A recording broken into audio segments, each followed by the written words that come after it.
How can you describe pairs of lines?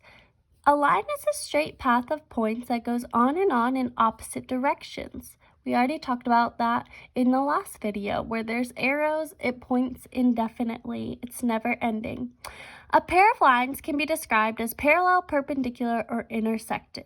If you look at these railroad tracks right here, they are parallel to one another, meaning they never meet, okay? So they are parallel, they never meet. So this line and this line are parallel. They're never going to meet. If they did meet in the middle, the train would not be able to move through the middle. They are parallel. They never cross one another. The railroad ties are perpendicular to the railroad tracks because they intersect at right angles, okay? So perpendicular lines mean they intersect at right angles. Let's look closer at this. The railroad tie is right here, this kind of wooden log. It meets this metal steel at a 90-degree angle.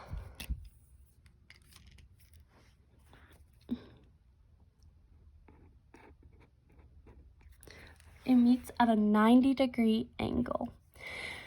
Pairs of lines are given special names depending on their relationship. Parallel lines never intersect. We said it over and over again. They are parallel. They never intersect. Intersecting lines pass through the same point. So they meet at a point in the line. Remember, that's the point of intersection, okay?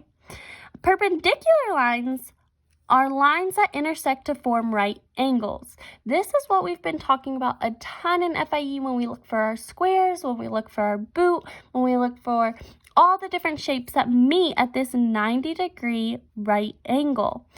If a shape or an angle is a right angle, you will more than likely see this box. This box is a symbol that that angle is a right angle or 90 degrees.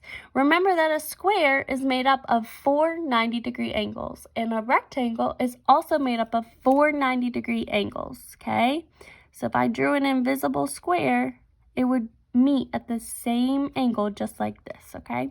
I always think of it in my head, it's like a perfect angle, kind of. It meets so straight and right on to the other line.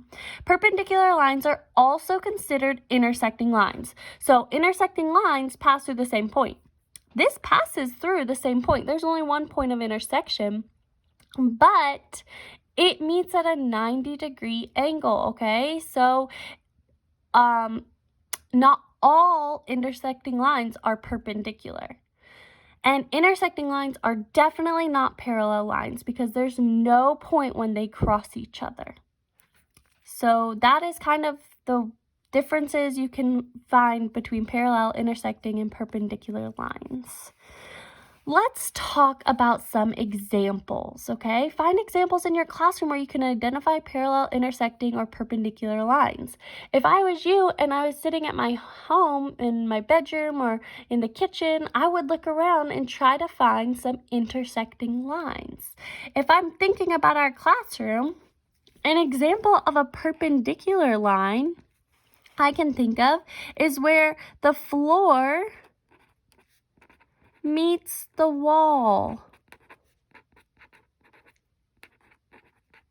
Okay? Where the floor meets the wall.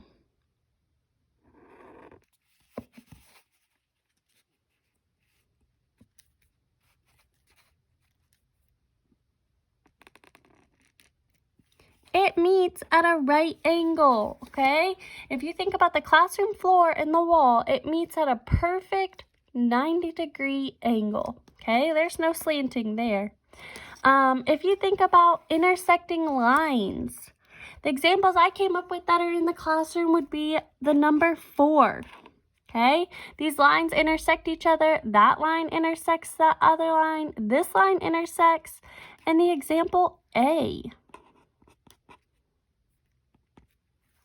Okay, A intersects up there, and it intersects on the sides, okay? Right now, I'm looking at a piece of furniture in my house that has this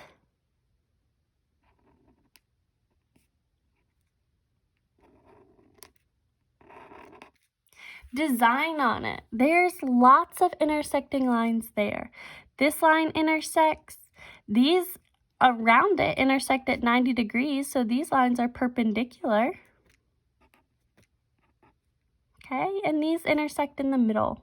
If I think about parallel lines in the classroom, I'm imagining the top and bottom of the whiteboard.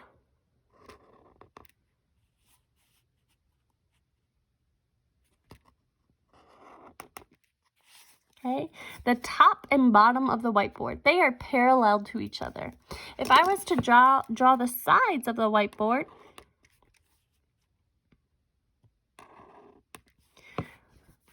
I would also see that these lines are parallel to each other. Okay, so the top and bottom are parallel and the sides are parallel to each other.